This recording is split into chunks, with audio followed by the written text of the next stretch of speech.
Today is Tuesday, April 9th. We're talking about who's in the hot seat today on Capitol Hill, and the historic baseball agreement with Cuba just canceled. Plus, ask Alexa about your health care, celebrity crimes, and Virginia's redemption story. Welcome to The Newsworthy. All the day's news in less than 10 minutes. Fast, fair, fun, and on the go. I'm Erica Mandy. Thanks so much for being here. You ready? Let's do this. President Trump seems to be cleaning house at the Department of Homeland Security, or DHS. More senior officials at the department are reportedly being forced out. The department manages border security, presidential safety, natural disasters, and more. The latest person to leave? The White House announced Secret Service Director Randolph Tex Alice will be leaving shortly. Alice will be replaced next month by James Murray, another member of Secret Service. This comes just days after Trump withdrew his nomination for the Immigration and Customs Enforcement chief. And as we talked about yesterday, the head of the department, DHS Secretary Kirstjen Nielsen, just resigned.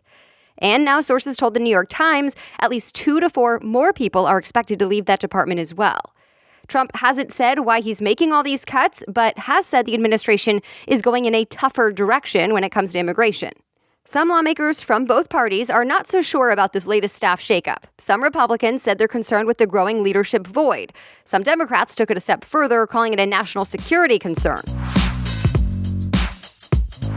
All eyes on Attorney General William Barr today. The AP reports he'll be on Capitol Hill today facing members of Congress for the first time since taking office.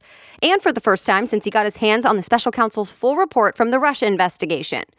Remember, some lawmakers are anxiously waiting for him to release the full 400-page report.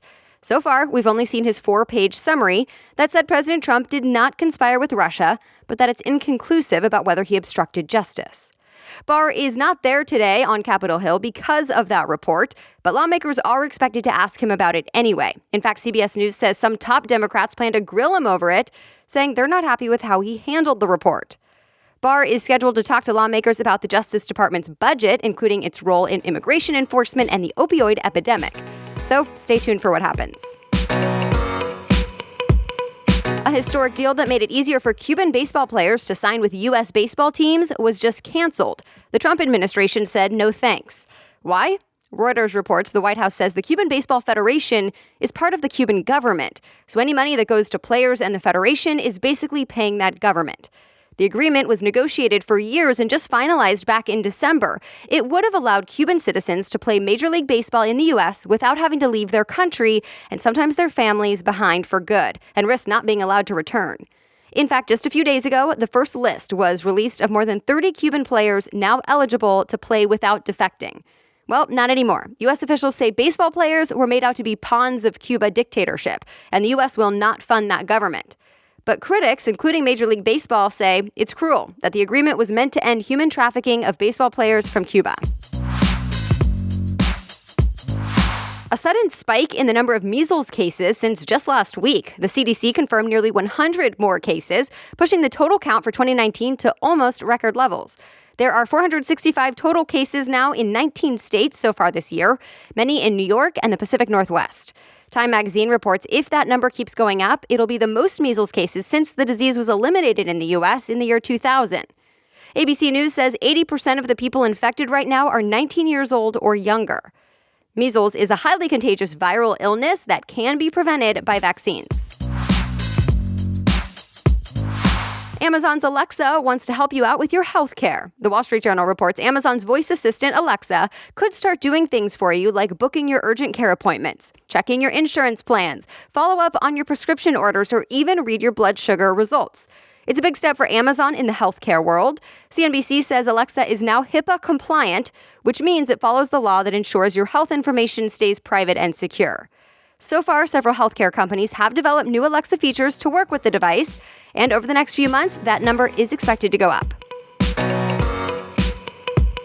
More news ahead, but a quick break to tell you about today's sponsor, Noom. If you are trying to build healthier habits and even lose weight, it can be hard. Maybe you have some good progress, but sticking with it is the tough part. And also the most important part. Well, Noom offers the tools and support you need to reach those goals and stick with them. You even have a goal specialist that will message you on the app to help you succeed. Some call it weight loss in the palm of your hand. It's on your phone, so you can use it and reference it whenever and wherever you need it. And because we're all busy, Noom really only asks you to commit 10 minutes a day to yourself. I also like all the extras on the app, including all the healthy and delicious recipes you can easily find right there, and then feel great about making them because you know all the meals are great for you. Noom is designed for results, so sign up and try it out with your trial at Noom.com/newsworthy. That's Noom, Noom.com/newsworthy to start losing weight for good. That's Noom.com/newsworthy. Now, back to the news. For the first time, the Virginia Cavaliers won the NCAA men's basketball championship game. The Cavs beat the Texas Tech Red Raiders last night, 85-77 in overtime. USA Today says it was the first overtime in the national championship game since 2008. And by the way, it's being called a redemption story. This big win comes just a year after Virginia was the first number 1 seed to lose to a number 16 in the tournament. Actress Felicity Huffman says, "I'm guilty and I'm sorry." She's one of more than a dozen people pleading guilty in the college admissions cheating scandal, the one where 50 people are accused of cheating and bribing people to get kids from wealthy families into certain elite schools. CNN reports Huffman, who used to star in the show Desperate Housewives, will plead guilty to paying $15,000 to a fake charity to have her daughter's SAT answers changed. Huffman says she's ashamed of the pain she caused her daughter and others, and she apologized to the students who work hard to get into college fairly.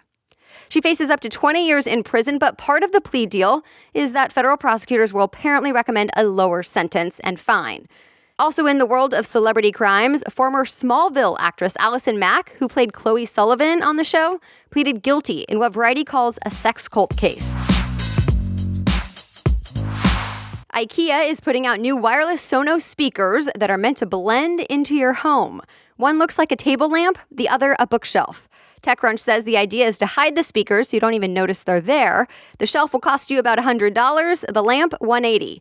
The new speakers have been in the works for a few years now, thanks to a partnership between Ikea and Sonos.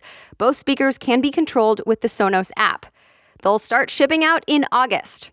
And speaking of Ikea, the world's largest furniture retailer reported this month that 70% of the materials used to make its products last year were either renewable or recycled. Ikea says it hopes to make that 100% by the year 2030.